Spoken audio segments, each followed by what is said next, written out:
Welcome back to the Advance to the Fall chapter. Now we're gonna listen to Silent Revelation, which is a kind of well-known song by Galneryus, and it also has a music video apparently, so we're gonna watch that as well. I'm pretty excited about this, so let's jump into it.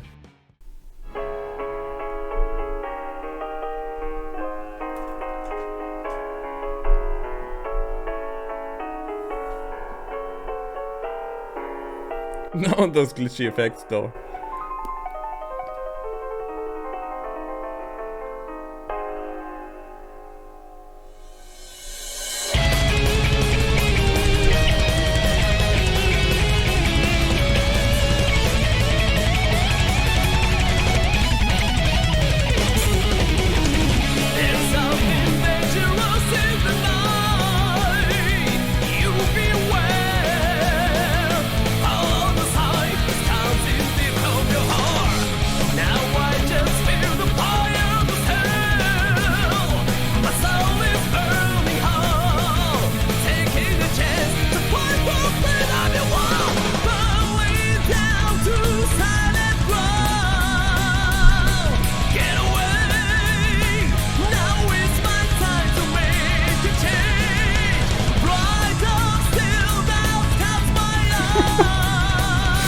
Dude.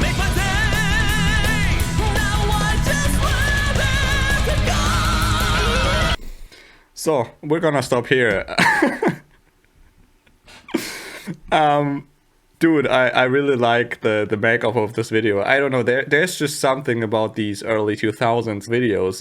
This kind of edginess and also I think gothic mystical element they wove into this. I just like it. It's kind of minimalistic, although the set looks pretty cool actually. I don't even know what that is, but it has this kind of like weird, almost like psychedelic character, and the costumes are also matching with that, and then they're also like messing around with those effects, those transitions and cuts and whatever, which I kind of appreciated. My guilty pleasure with this stuff is this, as I said, it's kind of gothic elements here.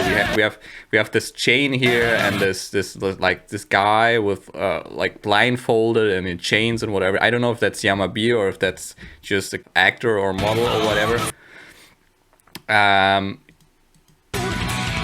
Yeah. So he's chained to a chair, right? I think that might be Yamabi actually. Also in the beginning, you know, the song starts off with this old like radio kind of sound. It has this filter over it to make it sound like it's not, we're not listening to the music directly. It's rather an old recording, which I find pretty atmospheric and like moody with this piano and this almost like Dracula castle kind of sound.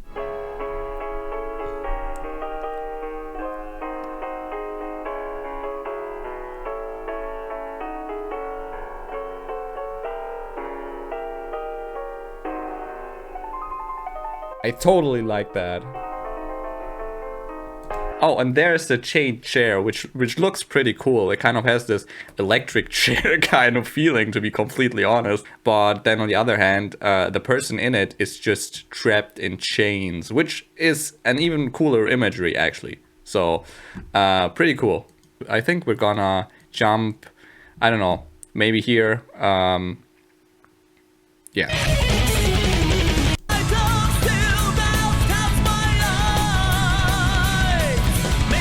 The galloping here.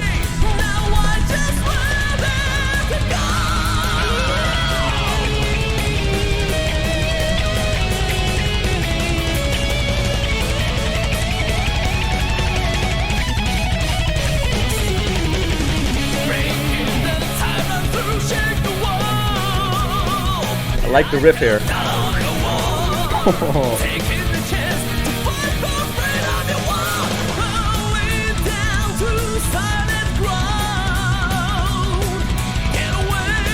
There's an organ in the background.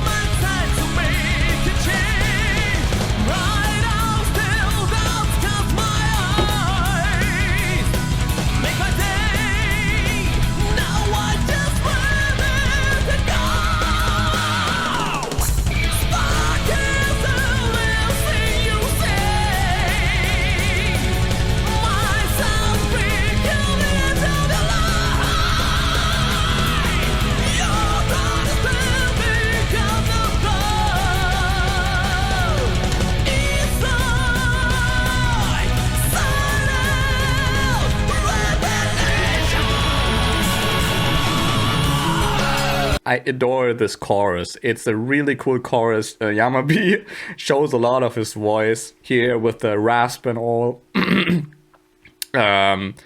It just goes through some basic phases where, first of all, like, of course, Shu plays his dramatic chords and like arpeggiated chords. We had, I don't know what we had.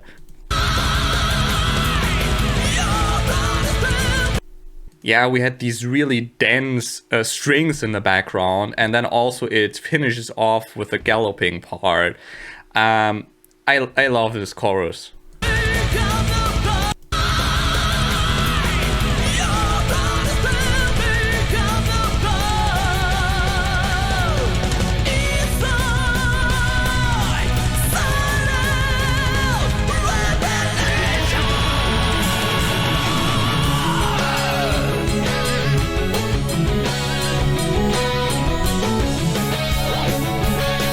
Shu again.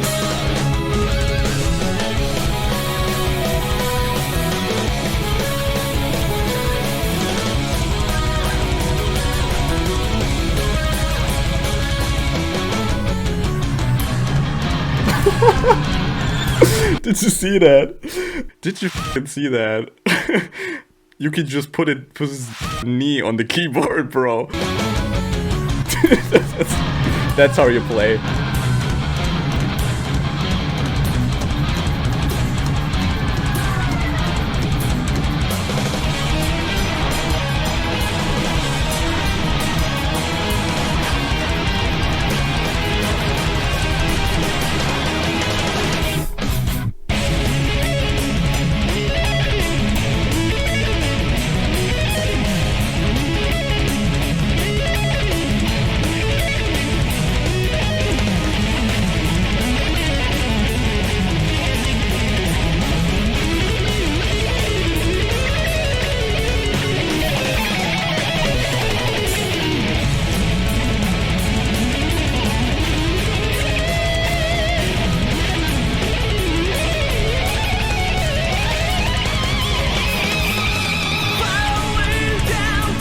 Started off with a pretty tense sounding battle mode here. Like we had battle modes before in the first album, but here it had this just really cool orchestration in the background. It sounded definitely a lot denser and heavier than in the songs before.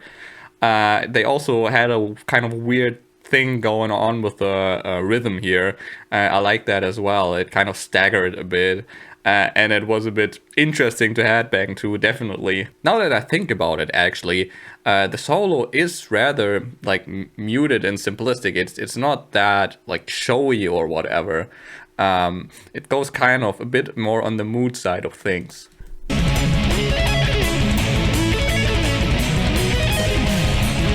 Also has a gallop in the background.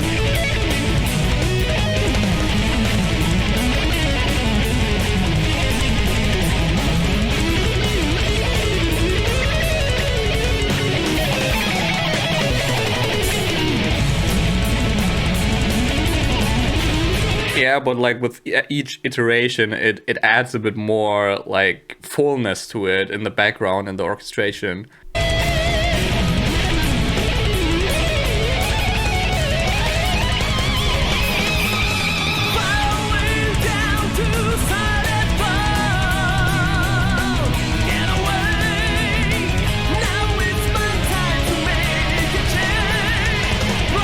The dramatic mood here.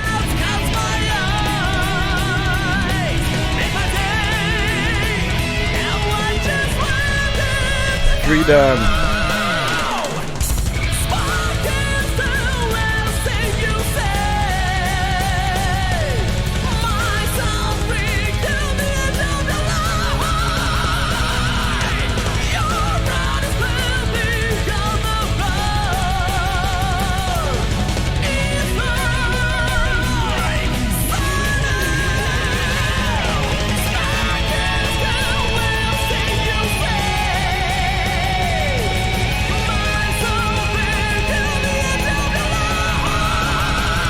Oh, now it's Shu. Now it's Shu breaking his guitar. Like, he picked up his guitar thought it was a weapon, but it's also like kind of shaped like a weapon. I mean, I have a kind of similar model. I just like this kind of shape. But he smashes it. I don't know. But I really thought it was Yamabe in chains here. But now it seems like he has freed himself from the chains, a theme we have seen before in songs before. Now it's maybe they're just switching up all the time. That could be the case as well.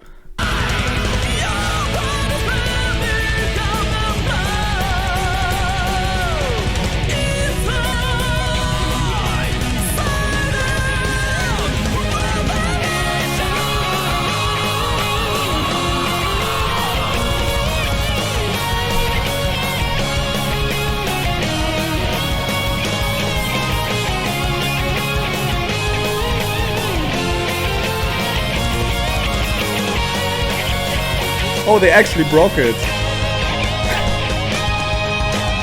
What the f?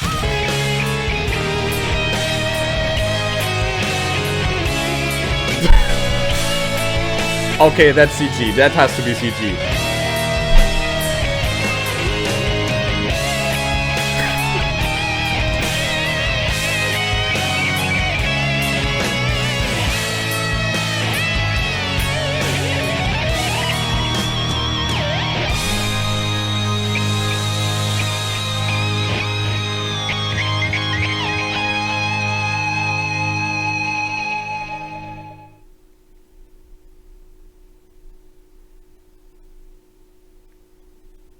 Poor guitar, guys. They actually broke it and burned it. Like, poor guitar. What the f? I would have taken that guitar. Like, you didn't have to break it, guys. I mean, okay. Silent Revelation. To me, it's a pretty enjoyable song. It's really atmospheric. I also really enjoyed the music video, actually. I liked the outfits. I liked the effects. It kind of, it kind of gets over your head. This is kind of warpiness with the background. It kind of works, as well as it doesn't have these 4K ultra HD graphics. I mean, it's probably not even HD. Okay, it is HD actually, but it's pixelated. But it just plays into it. Everything works pretty fine. It looks good. It has this fantasy-esque kind of theme. I like the chair, how they utilize that. It's really simplistic, and they're gonna do that in later music videos as well. But it just works. It gets the theme across, and it supports the music really well, in my opinion. What totally vibed with me was this heroic end part. They had it, they had this oppressive, darkish mood all the time, but then after the last chorus, they just turn it into something positive. And they had this heroic kind of mood, and they just showed Yamabe screaming into the camera, although there were no vocals at this point. They just showed him, and it I don't know, it just worked well with one another. The music video supports the music very well. It's a great addition to the music.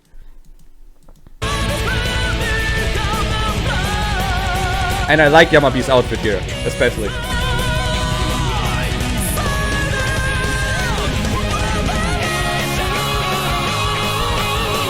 And then this anthem-like kind of thing, and he just screams. Oh! It's actually not Yamabe, it's actually Shu, I think. It's actually Shu who does this. But it's kind of cool. I mean, we're gonna see who has written this song. I would suppose Shu has actually written the song as well, so it might be a bit of a story about him or something. I don't know, maybe it's a story about all of them. I can't tell. But it's showing Shu definitely screaming. There has to be a reason for that, right? And the choir in the background, it's so cool.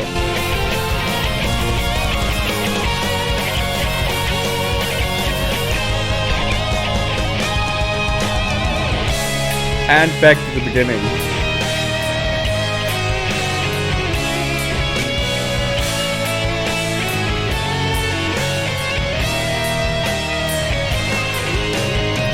It again has this tediousness to it, so we're gonna move back to a tedious place. It's not dark or hopeless or whatever, but it has this, I don't know how to call it,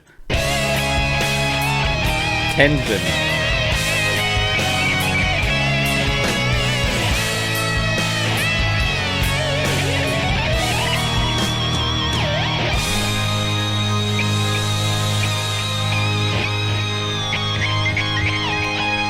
And just a little thing he plays after that last high note, just those few notes, it just adds again something cool to it. It takes a bit away from the tension. It kind of releases a bit of that. Really cool. Awesome song. Now we're gonna get to the uninteresting part again, which is the lyrics. There's something dangerous in the night, you'll beware, follow the sign that comes in deep from your heart. Now I just feel the fire of steel, my soul is burning hard. I just have to think which part of the song it was. Okay, my soul is burning hard, taking a chance to fight for freedom you want. Falling down to silent ground, that's the pre-chorus. Get away, now it's my time to make a change. Bride of steel that cuts my eyes, make my day, now I just ready to go. They're recognizing that there's still something dangerous lurking in the night. The darkness hasn't evaporated into thin air. This video, by the way, is sponsored by Monster Energy. Just kidding. They have a kind of fire theme. I mean, it's probably connected in some way to the guitar, which is burned in the end. I don't know what it exactly means, but we have fire, and the next line we have, and my soul is burning. The fire of steel and my soul is burning. And they had this kind of thing in earlier songs as well. Like this connection between like steel, fire, and like my heart or my soul. It's all connected with one another. Taking a chance to fight for freedom you want, so the battle is not over. Breaking the tyrant's rule, shake the world like a dog of war. Take a chance to fight for freedom you want. Pondering about an upcoming battle, the next great battle for freedom. Falling down to silent ground, get away, now it's my time to make a change. Bride of steel that cuts my eyes, make my day, now I just ready to go. So we got the pre-chorus again here, and that's the chorus. Spark is the last scene you'll see. My sword bring you the end of your life. Your blood is spreading on the floor. It's like silent revelation. They have the sparks again. They just like to present the rebels as a kind of thundery force, a higher force essentially, raining down on the enemy. Yeah, my sword and your blood is spreading on the floor. I mean, it's not like a really creative line or whatever, but in this particular place, it just fits really well, and it's really visceral, and it's like silent revelation. So I think what they could mean with silent revelation is simply, you know, after they've unalived the dictator, there will be just silence, and the silence will speak for itself. Then it's just over, I guess. I mean, one could like interpret this in several directions, but I basically just think also because of the bright steel that cuts my eyes, essentially they're talking about their own swords probably. It's kind of a light that is too bright for them yet, so we're still gonna have a problem again, because we still have this kind of theme. Okay, we don't actually know what comes after. That's probably the thing. This is our plan, we're gonna do that, we have the strength to do that now, but we can't anticipate what happens after that. It might still be a bit too big for us to actually achieve the victory. So the current plan is to let the victory speak for itself. Basically, I think that might be like my initial idea on this kind of thing. You can share yours on this as well. I also like that they just the last line is like silent revelation, that it has to have 3 exclamation marks, right? Kind of cute. Okay, so that was Silent Revelation, a really enjoyable song. I actually also enjoyed the music video more than the first music video. We need more Galneryus music videos. I really dig them. No matter how simplistic they are and how simplistic they get, I just enjoy this kind of stuff really much. So yeah, thanks for listening. Tell me what you think about the song and the album so far, and we're gonna meet next time.